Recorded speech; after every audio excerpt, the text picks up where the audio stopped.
Hello guys, good morning. So, storytelling nga kita subong aga. Actually, gabi nagali no kay gabi ko gali ka edit. Gabi man ko naka voice over kay para linong ng tanan, agtulog ng mga kabataan para wala istorbo. Cheres. Okay, so subong gali aga pa kami nagbugtaw sa akon nga subang kay malakat kami sa city. Mapabunot kami sa iyang ngipon.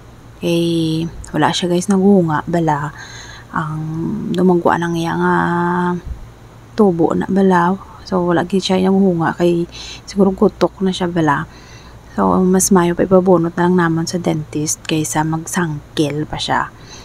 So aran kami nagalakat-lakat na kami kay makommute na kami nga duwa, dala naman iya nga baby sister. Pag masakay kami sa habal-habal pakadto sa Banwa. Tapos pagkabot sa Banwa, masakay naman kami sa bus pakadto sa city. So, ang biyahe is mga siguro more than 2 hours. And ang iyang schedule is 1 p.m. So, hopefully, makabot kami sa 9 nga bus para mga 11 or 11:30 ato na kami sa city.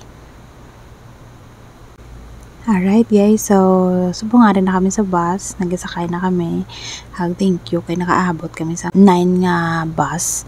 So ari kyang nagalantaw-lantaw siya sang view sa guwasang bintana kay na-relax niyang yang ako galingon. Kaya actually kagina lang kamba siya, gina-nervyos na siya. Ginakulbaan na siya guys kay naisip niya na bala nga may injection. Actually nakapabunot naman siya una.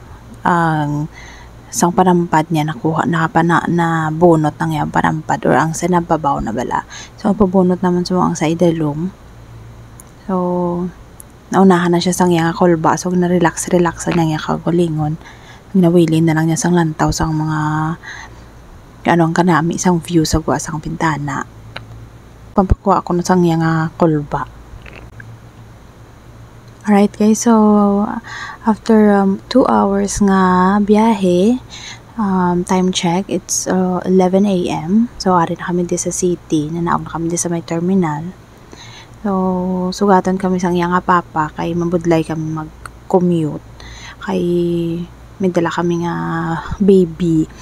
So kaya samtang wala pa si papa, managaw-lagaw kami anay diri sa sulod sang Robinson.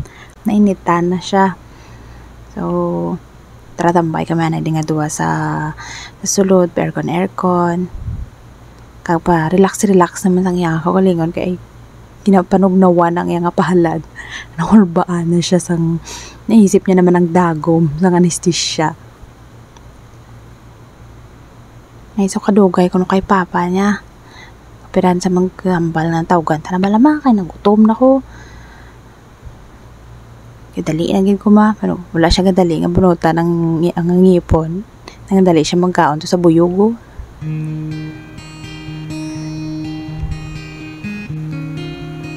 Alright guys, so hara nang yang nga papa after pila niya ka-attempt nga tawagan ko diin ka na pa. Nagadali na ko. Nagadali ko magadto sa Jollibee, makaon ko sa fried chicken. Alright guys, so lipay-lipay naman ang bata kay ari nandito siya sa buyog. Nahulian lang siya mapapicture. Makupicture ka, baladay picture ka. So, hindi siya. Nagadali na siya magkaon, kaya nagutom na siya. So, let's go guys. Manyaga ta danay.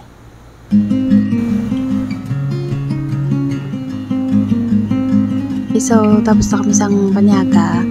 Hanggang sakay na kami subong sa taxi. Makadto na kami sa dentist. So, time check, it's 12:30. So, ang schedule naman is 1 p.m. So, medyo lapit lang man siya kay ng taxi kami. So, manglaktod lang ko si Mano para makaabot kami. So, nagbiyahe na kami pakadto dito sa Bong. Kaya naman siya, nawili-wili naman niyang kaugalingon. Kay, naka-nervyos naman siya. Kay, kapakadto na kami sa dentist. Hindi na siya maistorya, nagay-pasipos na lang siya guys. Pero gina-motivate ko siya, hindi kaya man na. Nakaya mo ganito sa una nga pagpabuno, tula ka nagibi. Isog tayo kita pa. So, ari na kami sa clinic, Subong.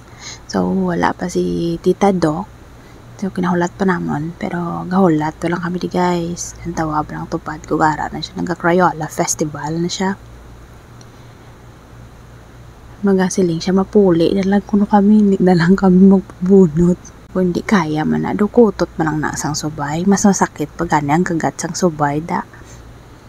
So kaya man na ikaw pa sarangan man da.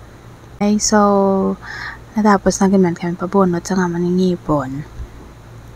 So, wala kami naka-video kagina kay pati ako nagpalamalakas kusong pugong saya ka hindi kaya mang pabunot hindi siya pa-inject hinibi kaya guys the Crayola festival kaya dito sa sulod sang clinic pero okay man success man kay nabunot ang iya nga duha ka ngipon subong ari naman kami dito sa sulod sang Marimart para magramig naman dito sang iya nga ngipon kay para nga mag-stop na ang bleeding kag makapuli na kami para makapahuway naman siya.